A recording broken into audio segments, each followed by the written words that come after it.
Corona की दूसरी लहर भले ही शांत हो गई है और बिहार में लगभग 100 मामले आसपास आ रहे हैं, लेकिन तीसरी लहर के बारे में चर्चा हो रही है। किस तरह की तैयारी है और क्या क्या किया जा रहा है, हम बात करते हैं स्वास्थ्य मंत्री मंगल पांडे जी हमारे साथ। सर, दूसरी लहर तो लगभग समाप्त हो गई है, लेकिन तीसरी लहर को लेकर तमाम तरह की बातें हो रही हैं, तमाम तरह की चीज़ें हो रही हैं। किस तरह की तैयारी है आप लोग?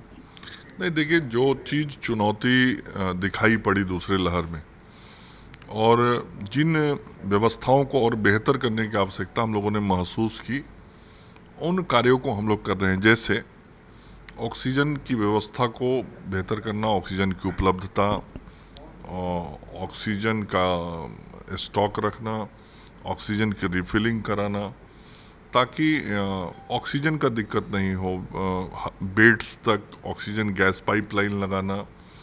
तो इस काम को बड़े पैमाने पर किया जा रहा है और राज्य के 119 जगहों पे ये ऑक्सीजन प्लांट लगाए जा रहे हैं और सभी मेडिकल कॉलेज में क्रायोजेनिक ऑक्सीजन टैंक भी लग रहे हैं। और जो भी आवश्यकता है ऑक्सीजन से संबंधी, जैसे ऑक्सीजन कॉन्सनट्रेटर मशीन को हम अतिरिक्त प्राथमिक स्वास्थ्य केंद्र तक पहुंचा रहे हैं, तो वो सारा काम हम कर रहे हैं। उसके अतिरिक्त मानव बल की और आवश्यकता महसूस की गई, तो चिकित्सकों की नियुक्ति की प्रक्रिया चल रही है, उसकी काउंसलिंग चल रही है। जो आयुष चिकित्सक हैं 3270 पद, उनके भी बहाली की प्रक्रिया चल रही है। इसके अलावा एएनएम लगभग 8500 पद पर नियुक्ति के लिए आवेदन मंगा लिए गए हैं। अन्य पैरामेडिकल स्टाफ की भी नियुक्ति की प्रक्रिया चल रही है। तो मानव बल को भी हम लोग पूरा करें, उस काम को भी कर रहे हैं। उसके अतिरिक्त जो आधारभूत संरचनाओं को ठीक करना है, तो जो हमारे सीएससी हैं, पीएससी हैं, एपीएससी हैं, ऐसे संरचनाओं को बेहतर व्यवस्थित करने के लिए भी हम काम कर रहे हैं। इसके साथ ही तीसरे वेव में लोग जो चर्चा कर रहे हैं कि बच्चों पे असर हो सकता है, तो उसके लिए जो हमारा special new born care unit है, पेडियाट्रिक्स इंटेंसिव केयर यूनिट है, जो नीकू है, तो इन सारे जगहों पे हमारा विशेष ध्यान है। और वहाँ पर जो मानव बल को प्रशिक्षित करना हो या उपकरण उपलब्ध कराने हो, उन सारे कार्यों को विभाग के द्वारा किया जा रहा है। अभी पट्टा एम्स के द्वारा भी राज्य के सभी जिलों के चिकित्सकों के प्रशिक्षण का कार्य भी चलाया गया। उसमें वेंटिलेटर चलाने का भी प्रशिक्षण का काम था। तो ऐसे कार्यों को भी विभाग के द्वारा अनवरत किया जा रहा है।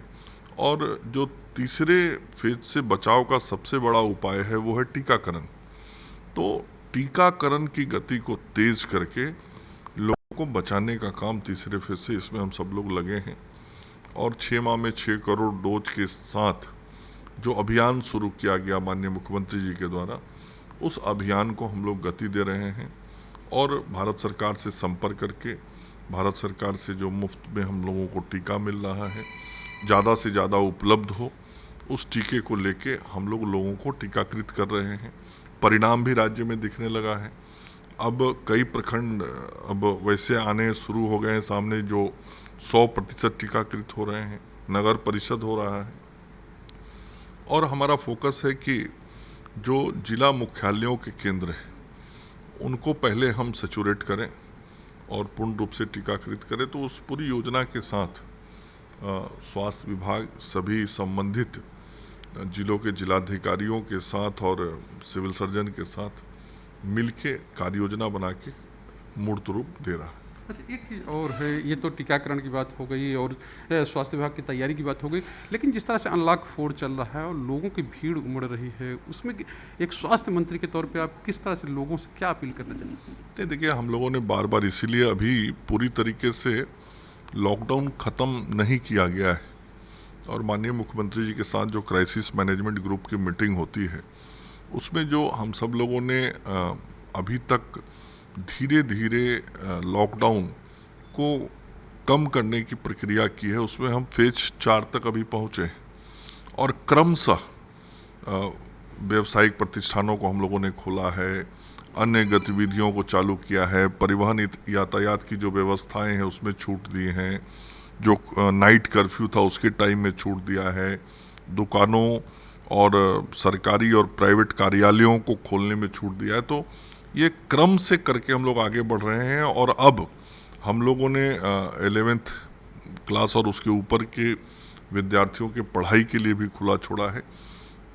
मेरा निवेदन यही है जी न्यूज़ के माध्यम से राज्य की जनता से कि राज्य की सरकार राज्य की जनता की भलाई के लिए, राज्य की जनता को कोरोना से बचाने के लिए आवश्यक दिशा निर्देश जारी कर रही है और इसमें सरकार की यह सोच है कि राज्य की जनता कोरोना से बचे, राज्य की जनता को कोरोना से बचाया जा सके, इसके लिए हमने अभी भी कुछ पाबंदियां लगाई हुई हैं। सिनेमा हॉल नहीं खोला गया है, कई जगहों को अभी भी रोक के रखा गया है जहां भीड़ ज़्यादा लग सकता है और बराबर माननीय मुख्यमंत्री जी मैं इस बात की अपील राज्य की जनता से कर रहे हैं कि अनावश्यक कहीं भीड़ न लगे, मास्क का उपयोग जरूर करें, साफ सफाई रखना चाहिए, हाथ की सफाई हो, 2 गज की दूरी रखें और जो सार्वजनिक वाहनों में यात्रा करते हैं उन वाहनों में भी यात्रा करने के क्रम में वाहन मालिकों से भी ये कहा गया है कि आधी संख्या में वो वाहन में लोगों की सवारी कराएं और सवार होने वाले लोगों को भी इस बात का ध्यान देना चाहिए कि यात्रा करने में आधा घंटा का विलम्ब हो वो ठीक है, लेकिन बस में या किसी सवारी में इतनी भीड़ नहीं हो जाए कि कहीं कोरोना के संक्रमण की संभावना बढ़े। तो जो भी निवेदन किया गया है, मेरा जी न्यूज़ चैनल के माध्यम से आग्रह है कि राज्य की जनता उसे माने, उसके अनुरूप व्यवहार करे ताकि हम अपने राज्य को बचा सकें। आज हमारे लिए यह सौभाग्य का बात है कि बिहार की आबादी देश में तीसरी बड़ी आबादी है और बिहार का जनसंख्या घनत्व देश में सबसे ज़्यादा है। फिर भी देश के अंदर 24 राज्यों में बिहार से अधिक मरीज हैं। मरीजों की संख्या के मामले में बिहार 25वें नंबर पे। तो हम लोगों ने तो नियंत्रण किया है, रोका है, लेकिन अपने व्यवहार से कोई ऐसी गलती न कर दें जिससे कि संख्या फिर से बढ़ जाए। चूंकि कोरोना को हम लोगों ने पिछले 16 महीने में देखा है घटते और बढ़ते हुए, इसलिए हमको सावधानी रखनी चाहिए। तो साफ तौर पर है कि सावधानी रखनी चाहिए और कोई भी ऐसी बात नहीं करना चाहिए, कोई भी ऐसा व्यवहार नहीं करना चाहिए जिससे कि कोरोना फिर से बढ़े। कैमरामैन दीनानाथ ओझा के साथ शैलेंद्र, जी मीडिया, पटना।